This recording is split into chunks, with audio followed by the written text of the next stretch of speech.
Hello दोस्तों, welcome back to my YouTube channel. तो दोस्तों स्वागत है आपको मेरे एसटीवी टेक चैनल पर। तो दोस्तों मैं दो चैनल यूट्यूब पर चलाता हूं, तो दोनों चैनल पर मुझे डेली वीडियो अपलोड करना होता है। तो इस चैनल पर मैं टेक्नोलॉजी से संबंधित यानी नॉलेज देने का जो वीडियो बनाता हूं प्रतिदिन। तो दो चैनल यानी कि एक चैनल का नाम एसटीवी टेक और एक चैनल का नाम एसटीवी कॉमेडी है, जिसमें मैं डेली वीडियो अपलोड करता हूं। तो चलिए आज एक नए टॉपिक के बारे में आपको बताने जा रहे हैं। आपको पीछे की थंबनेल में दिख रहा होगा कि इंडियन नेवी की तैयारी कैसे करें, कैसे इस भर्ती को ज्वाइन करें और इंडियन नेवी के अंदर कौन कौन सी जो पोस्टें होती हैं, और इंडियन नेवी को सिलेक्ट अगर आप हो जाते हैं, अगर एग्जाम फिजिकल और मेडिकल फाइनल लिस्ट में अगर आपका नाम आ जाता है तो फिर आपको कितनी मिलने वाली है इंडियन नेवी में सैलरी। तो संपूर्ण जीरो से लेकर फाइनल में लिस्ट आउट होने और ट्रेनिंग सेंटर तक की आपको जानकारी देने जा रहे हैं। तो चलिए स्टार्ट करते हैं। मात्र 10 मिनट के वीडियो में आपको पूरी डाउट आपकी क्लियर कर देंगे। तो चलिए स्टार्ट करते हैं। फर्स्ट स्टेज, जब भी आपको इंडियन नेवी में जाना हो तो दो तरह की भर्ती होती है, एक नेवी एसएसआर और एक नेवी एमआर। अगर आप नेवी एसएसआर में जाना चाहते हैं तो आपको 12th पास आउट होना चाहिए, मतलब आपकी एलिजिबिलिटी यानी कि योग्यता 12th पास, मतलब 12वीं आपका पास होना कंपलसरी है। उसमें से आपको पीसीएम मतलब फिजिक्स केमिस्ट्री मैथ लेना होगा और 12th पास आउट होना होगा, और आपकी मिनिमम जो परसेंटेज है वो 60% होना चाहिए, तभी आप फॉर्म को इंडियन नेवी एसएसआर में भर सकते हैं। और दूसरे जो पोस्ट है वो है अग्निवीर। जब आप फॉर्म अप्लाई करने के लिए आपको योग्यता या एलिजिबिलिटी मांगी जाएगी तो आपको एलिजिबल होने के लिए क्या करना होगा, 10th पास आउट होना चाहिए, ये किसी भी स्ट्रीम से और किसी भी राज्य के किसी भी स्कूल से आपको 10th पास आउट होना चाहिए और किसी भी लैंग्वेज से आपको पास आउट होना चाहिए। तो अब बात करते हैं कि जो नेवी के अंदर ये पोस्टें आती हैं वो एक ही वैकेंसी में दोनों पोस्ट आती हैं। तो आपको सबसे पहले क्या करना है, जब भी वैकेंसी निकले तो आपको इंडियन नेवी की वेबसाइट, यानी कि जब किसी भी ऑनलाइन वाले के पास आपको जाकर पहले बोलना है कि इंडियन नेवी की वेबसाइट खोलिए, फिर आपको अपनी योग्यता के अनुसार, अगर आपकी योग्यता नेवी एसएसआर में है तो आप नेवी एसएसआर में अप्लाई कर सकते हैं, अगर आपकी योग्यता नेवी एमआर में है तो आप नेवी एमआर में अप्लाई कर सकते हैं। तो आप ऑनलाइन वाले के पास जाइए और आप फॉर्म फिलिंग करवाइए। तो जब आप फॉर्म अप्लाई कर देते हैं, अगर आपने पहले से तैयारी नहीं करी है तो फॉर्म भरने के तुरंत बाद से आप तैयारी कर सकते हैं। अगर आपको तैयारी करना है तो अच्छे प्लेटफॉर्म जैसे आरडब्ल्यूए और खान सर जैसे बड़े बड़े टीचरों से, और अरविंद ओझा और रोशन आनंद सर जैसे बड़े बड़े टीचरों के प्लेटफॉर्म से आप सब्सक्रिप्शन लेकर तैयारी घर बैठे कर सकते हैं ऑनलाइन, यानी कि मोबाइल से आप सब्सक्रिप्शन लेकर ऑनलाइन पेज पर आप तैयारी कर सकते हैं। तो चलिए बात करते हैं कि जो एग्जाम पैटर्न होता है इंडियन नेवी का क्या होता है। इंडियन नेवी के बारे में थोड़ी सी और आपको जानकारी देने की, इंडियन नेवी यानी कि समुद्री तल पर सीमा की रक्षा करना, नौसेना, ये इंडियन नेवी को कहा जाता है। इंडियन नेवी का कार्य होता है समुद्री तल की रक्षा करना, समुद्र में इनकी नौकरी होती है, तो इंडियन नेवी कहलाती है। तो ये थल सेना ना होकर, वायु सेना ना होकर जल सेना कहलाती है। तीन तरह की सेना होती है, थल सेना यानी इंडियन आर्मी, और फिर जो जल सेना होती है इंडियन नेवी, और जो वायु सेना होती है वो इंडियन एयरफोर्स। तो ये है इंडियन जो जल सेना है। तो जल सेना में आपको बताएंगे तो जो दोनों पोस्ट होती है उनकी जो एग्जाम पैटर्न क्या होता है। सबसे पहले बात करते हैं जो अग्निवीर एसएसआर होता है, उसमें आपको 12th पास होना चाहिए, और उसमें जो सिलेबस होता है वो मैथ, साइंस, जीके ये और इंग्लिश, ये सभी जो सब्जेक्ट होते हैं इनमें मिलाकर 100 क्वेश्चन होते हैं और 100 नंबर का होता है। 0.25 की नेगेटिव मार्किंग होती है और 60 मिनट को आपका टाइमिंग दिया जाता है कि 60 मिनट में आप एग्जाम देने का टाइमिंग दिया जाता है। दूसरी तरफ वहीं बात करते हैं जो एमआर, नेवी एमआर होता है, तो उसमें आपको 30 मिनट का समय दिया जाता है, और जो मैथ, साइंस, जीके और इंग्लिश इसमें भी वही आता है। तो इस प्रकार से आपको 10th लेवल का एमआर कहलाता है और एसएसआर जो है 12th लेवल की जॉब कहलाती है। तो इस प्रकार से जिस लेवल का होगा उस लेवल के हिसाब से आपको एग्जाम पैटर्न पर इस लेवल रहेगा। तो अब बात करते हैं अगर आप एग्जाम क्लियर कर लेते हैं तो उसके बाद क्या होगा। एग्जाम करके क्लियर एक पहला स्टेज कहलाता है। दूसरा स्टेज आपको पीएफटी यानी फिजिकल फिटनेस टेस्ट होता है। फिजिकल फिटनेस टेस्ट में आपको सबसे पहले आपको 1.6 किलोमीटर की आपको रनिंग कराई जाती है और 6 मिनट 30 सेकंड का आपको समय दिया जाता है। उसके बाद आपको क्या कराया जाएगा, 20 जो उठक बैठक लगवाई जाएंगी और 15 जो पुशअप लगवाई जाएंगी, और महिलाओं के, ये मेल के लिए होगा, और जो फीमेल होती है यानी महिलाएं होती हैं, लड़की होती हैं, उनको 8 मिनट में रनिंग कंप्लीट कराई जाएगी और बेंट सिटअप जो होते हैं वो 10 करवाए जाएंगे।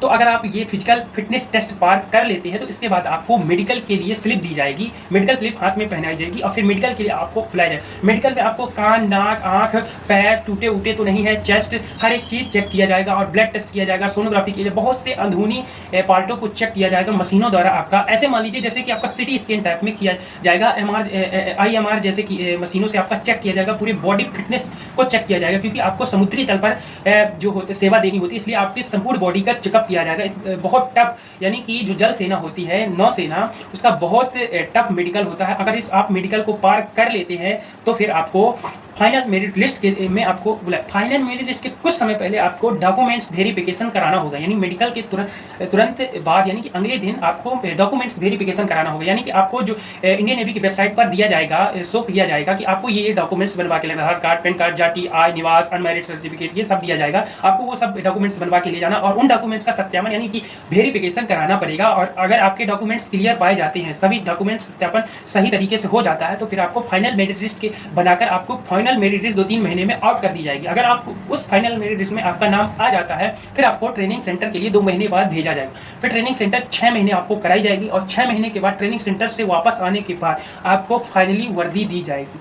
तो ये संपूर्ण प्रोसेस जो इंडियन नेवी के अंदर जो पोस्टें होती है उनमें किया जाता है। तो एक खास बात और इंडियन नेवी में है, अगर आप सामान्य पदों के लिए भर्ती में अप्लाई करते हैं तो आपका इंटरव्यू नहीं ले जाएगा। अगर आप बड़े पदों जैसे एनडीए, सीडीएस, इन बड़े बड़े पदों में अगर आप अप्लाई करते हैं तो आपको क्या करना पड़ेगा? आपको इंटरव्यू, कौन सा इंटरव्यू देना पड़ेगा? आपको एसएसबी जैसे बड़े इंटरव्यू का सामना करना पड़ेगा।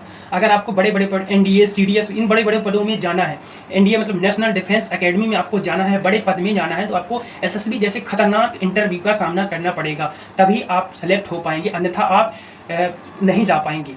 क्योंकि ये जो बड़े बड़े पदों के लिए आपका एसएसबी जैसे इंटरव्यू का लिया जाता है कि आपकी मानसिकता चेक की जाती है कि आपका जो माइंड है वो कितना तेज काम करता है, क्योंकि वहाँ पर बड़े बड़े पदों के लिए आपको पोस्ट दी जाती है और हाई सैलरी। तो चलिए आप जानते हैं कि अगर आप सामान्य पदों में भर्ती इंडियन नेवी में हो जाते हो, आपको कितनी सैलरी मिलती है? आपको सैलरी 65,000 से 1.5 लाख तक आपको इंडियन नेवी में सैलरी मिल सकती है।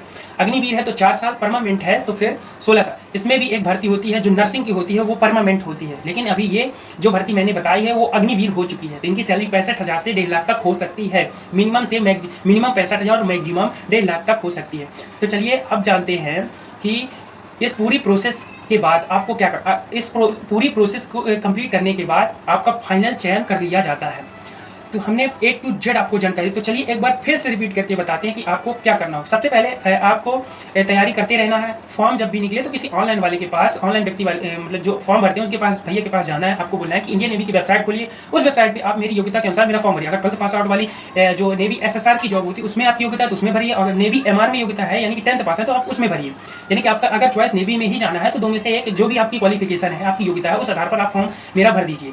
तो जो भी वो आपको डॉक्यूमेंट्स मंगाएंगे, आधार कार्ड, पैन कार्ड, जाति, अनमैरिड, जो भी मंगाएंगे डॉक्यूमेंट्स वो आपको देना। पासपोर्ट फोटो साइड, जो पासपोर्ट साइड फोटो होती है उसको भी आपको देना है, और बायोमेट्रिक फिंगर अपडेट सब कुछ करवा के आपको फॉर्म अप्लाई कर देना है। और सही तरीके से फॉर्म अप्लाई जब हो जाता है तो आपको 2 महीने बाद आपका एडमिट कार्ड आउट होता है। एडमिट कार्ड आउट होता है तो फिर आपको एग्जाम सेंटर जाना पड़ता है। एग्जाम दे, मतलब आपने अच्छी खासी तैयारी की है, अच्छे अच्छे प्लेटफॉर्म जैसे RWA, खान ग्लोबल इंस्टीट्यूट, बड़े बड़े, और अरविंद ओझा और रोशन आनंद सर से आपने सब्सक्रिप्शन लिया था, इंडियन नेवी के SSR और MR का जो सब्सक्रिप्शन लिया था, ऑनलाइन बैच से तैयारी कर रहे थे, तो आप एग्जाम देने जाते हैं। अगर आपका एग्जाम क्लियर हो जाता तो फिर आपका फिर 1-2 महीने बाद आपका एडमिट कार्ड आउट होता है, यानी कि फिजिकल के लिए आपका एडमिट कार्ड आउट होता है। फिजिकल के लिए एडमिट कार्ड आउट होता है तो फिजिकल में सबसे पहले आपको कराया जाएगा रनिंग। तो रनिंग कराने के लिए आपको 1.6 किलोमीटर की रनिंग कराई जाएगी और 6 मिनट 30 सेकंड का समय दिया जाएगा अगर आप मेल हैं तो। और आपको 20 सेटअप मतलब 20 पुशअप कराए जाएंगे, और जो उठक बैठक होते हैं 20 से 25 कराए जाएंगे। और जो अगर आप फीमेल हैं तो आपके बेंच सिटअप जो होते हैं वो 15 कराए जाएंगे। और इस प्रकार से आपकी जो फिटनेस होती है, और चेस्ट वस्ट इसमें नहीं, कोई नहीं देखा जाता कि चेस्ट आपका, वो इंडियन आर्मी में चेस्ट देखा जाता है, इंडियन नेवी में चेस्ट नहीं देखा जाता। फिर आपका अगर ये क्लियर कर ले तो आपको मेडिकल स्लिप दी जाएगी, और अगले दिन आपका मेडिकल होगा, या किसी भी दिन आपका, अगर मेडिकल में आप टेम्परेरी अनफिट हो जाते हैं, अगर किसी कारणवश आप मेडिकल फिट थे लेकिन किसी कारणवश आप अनफिट हो जाते हैं, तो आपको 21 दिन का समय दिया जाएगा कि आप रीमेडिकल करवा सकते हैं। मतलब कि आप अपना कहीं और से चेकअप करवा के जैसे मान लीजिए आपके कान में कचरा, अगर आपने साफ करा के नहीं लाया, मतलब मान लीजिए आपके दांत में कीड़े लगे हुए थे, आपने साफ करवा के नहीं लाया, तो यहाँ आने पर आप अनफिट हो गए, तो टेम्परेरी अनफिट हो गए, तो आपको रेमेडिकल के लिए समय दिया जाएगा कि कहीं और आप चिकित्सालय से, आप किसी हॉस्पिटल से अपने दांत और कान को साफ करा लाएं और फिर यहाँ पर आके फिट हो सकते हैं। 21 दिन का आपको समय दिया जाता है कि आप घर जाएं, फिर हॉस्पिटल जाएं, फिर आपने जो रीमेडिकल का समय मिला है उसको पूरा करके आप आए और फिर दोबारा मेडिकल यानी कि रीमेडिकल दें। अगर आप फिट हो जाते हैं तो आपको फिट कर दिया जाए। फिर मेडिकल के बाद आपको डॉक्यूमेंट्स वेरिफिकेशन, जो भी आपको डॉक्यूमेंट्स वेबसाइट पर शो की होगी कि ये दस्तावेज लाना है, फिर उन दस्तावेजों का वेरिफिकेशन नीचे सत्यापन करना है। फिर उसके बाद फाइनल मेरिट लिस्ट बनेगी। फाइनल मेरिट लिस्ट में आपका नाम अगर आ जाता है तो फिर 2 महीने बाद आपको ट्रेनिंग सेंटर भेजा जाता है। ट्रेनिंग सेंटर 6 महीने ट्रेनिंग होने के बाद फिर आपको फाइनल वर्दी दी जाती है और आपको घर भेज दिया जाता है, फिर कुछ महीनों बाद आपको फिर बुला लिया जाता है। इस प्रकार से संपूर्ण सिलेक्शन प्रोसेस जो जीरो से बनने तक की होती है, हमने आपको सब कुछ बताया। अगर कोई भी टॉपिक छूट गया है तो इसके लिए सॉरी। अगर कोई भी टॉपिक आपको समझ में नहीं आया तो प्लीज़ कमेंट करके बताइए कि ये टॉपिक छूट गया है और ये टॉपिक समझ में नहीं आया, तो नेक्स्ट वीडियो में आपको जरूर बताऊंगा कि ये इसका मतलब ये होता है। तो तब तक के लिए जय।